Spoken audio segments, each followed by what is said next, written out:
TH94 news కి స్వాగతం. నమస్తే. ఈరోజు రేవంత్ రెడ్డి ప్రభుత్వం తాను ప్రజలకు ఏమీ చేయలేదని, ప్రజలు చాలా కోపంతో ఉన్నారని, మొన్న సర్పంచ్ ఎన్నికల్లో కర్రు గాల్చి వాత పెట్టిందని, ఈరోజు మున్సిపాలిటీ ఎలక్షన్లో రేవంత్ రెడ్డి భాషలో చెప్పాలంటే చెట్టుకు వేలాడదీసిందని ఆయన చాలా ఫ్రస్ట్రేషన్లో, అసహనంలో ఉన్నాడు. కాబట్టి కేసులు పెడుతున్నాడు, సతాయిస్తున్నాడు. ఈరోజు తాండూరులో చూస్తే ఎంత బాహాటంగా, నిర్లజ్జగా ఎన్నికల కోడ్ వయలేషన్ అవుతూ ఉన్నారు. మొన్న పోలింగ్ రోజు వార్డు నెంబర్ 23 పోలింగ్ బూత్లోకి బుయ్యాని శ్రీనివాసరెడ్డి గారు చూసుకొని పోయింది. 144 సెక్షన్ వయలేట్ చేసింది రోహిత్ రెడ్డి కాదు, శ్రీనివాసరెడ్డి.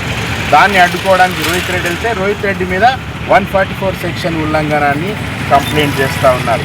పోలీసులు చర్యలు తీసుకుంటామంటున్నారు. కౌంటింగ్ రోజు సాయంత్రం ఇంకా 5 వార్డుల ఫలితాలు రాకముందే, ఇంకా కౌంటింగ్ అవుతున్నప్పుడే బుయ్యని మనోహర్ రెడ్డి ఎమ్మెల్యే గారు, DCC అధ్యక్షుడు దారాసింగ్, స్వప్న పరిమళ్, కరణం పురుషోత్తంరావు, రవిగౌడ్ వీళ్ళందరూ కౌంటింగ్ సెంటర్లోకి పోయింది. దారాసింగ్ గారు మీడియా మిత్రులతో మాట్లాడుతూ చెప్పిండు, DSP గారు పర్మిషన్ ఇస్తే లోపలికి పోయినామని. వాళ్ళని అడ్డుకోరు, వాళ్ళు లోపలికి పోయి BRS అభ్యర్థుల ఫలితాలను తారుమారు చేసే చర్యలకు పూనుకుంటారు. కాబట్టి దాన్ని సేఫ్ గార్డ్ చేయాలనే ఉద్దేశంతో రోహిత్ రెడ్డి గారు అక్కడికి పోతే రోహిత్ రెడ్డి గారిని అలో చేయరంట పోలీసులు, ఎమ్మెల్యేని అలో చేస్తారంట. నేను పోలీసు అధికారులకు కూడా విజ్ఞప్తి చేస్తున్నా, గౌరవ పోలీసు అధికారులారా, ఎన్నికల సంఘము, రాజ్యాంగం అందరికీ ఒకటే ఉంటుంది.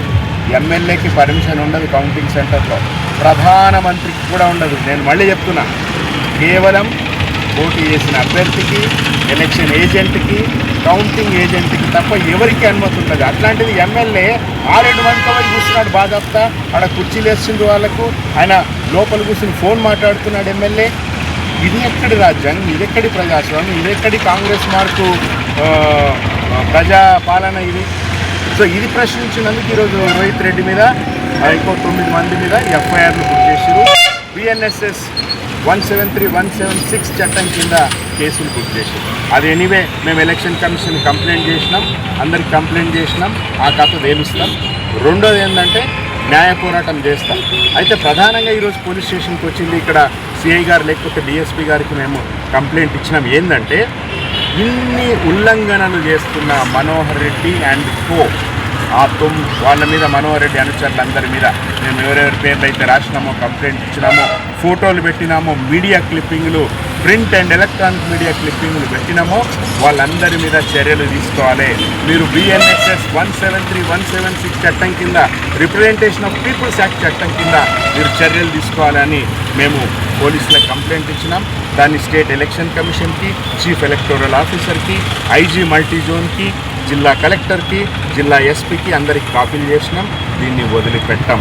మాకు పోలీస్ అధికారుల మీద గౌరవం ఉంది, మాకు అధికార గణం మీద గౌరవం ఉంది. మా పోరాటం అంతా అప్రజాస్వామికంగా వ్యవహరిస్తున్న ఎమ్మెల్యే మీద, ముఖ్యమంత్రి మీద మాత్రమే. మీ తప్పుల్ని ఎండగడతాం. రోహిత్ రెడ్డి గారు ఎవరికి భయపడరు, BRS పార్టీ ఎవరికి భయపడదని తెలియజేస్తూ, మరొకసారి తెలంగాణ సమాజం కూడా ఆలోచించాలి ఈరోజు కాంగ్రెస్ పార్టీ ఏం చేస్తున్నదో.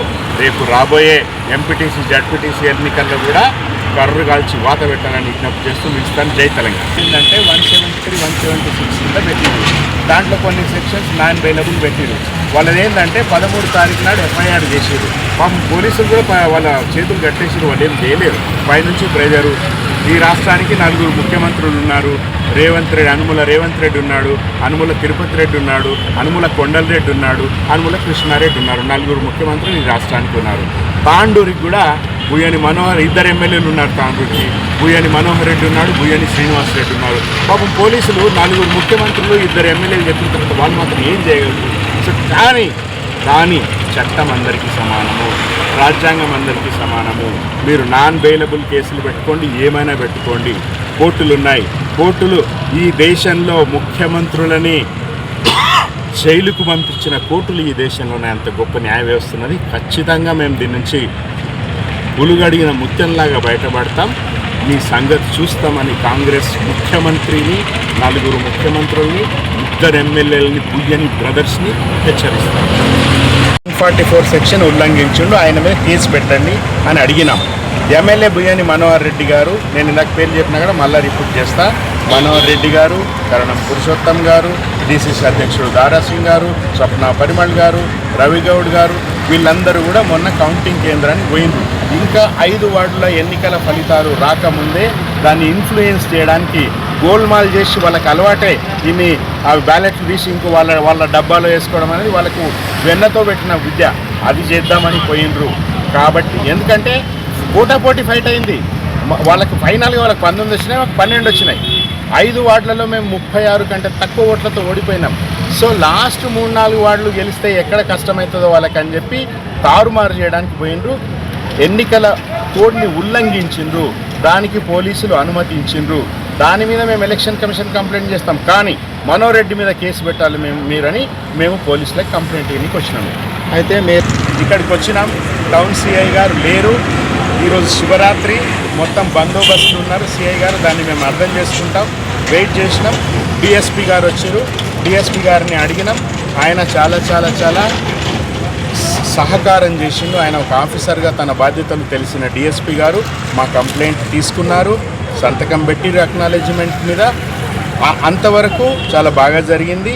దాని మీద ఏం చర్యలు తీసుకుంటారనేది చూడాలి. ఒకవేళ పోలీసులు 4 ముఖ్యమంత్రుల, 2 ఎమ్మెల్యేల ఒత్తిడికి లోనై ఏమి చేయలేదనుకోండి, ఇంకా పైకి పోతాం, సుప్రీంకోర్టు దాకా పోతాం. నేను ఇంతకుముందే చెప్పిన ముఖ్యమంత్రులను కూడా బొక్కలు దోసి జైల్లో పెట్టిన సుప్రీం న్యాయ వ్యవస్థ మన దేశంలో ఉంది. కాబట్టి ఖచ్చితంగా న్యాయం జరుగుతుందని మా విశ్వాసం.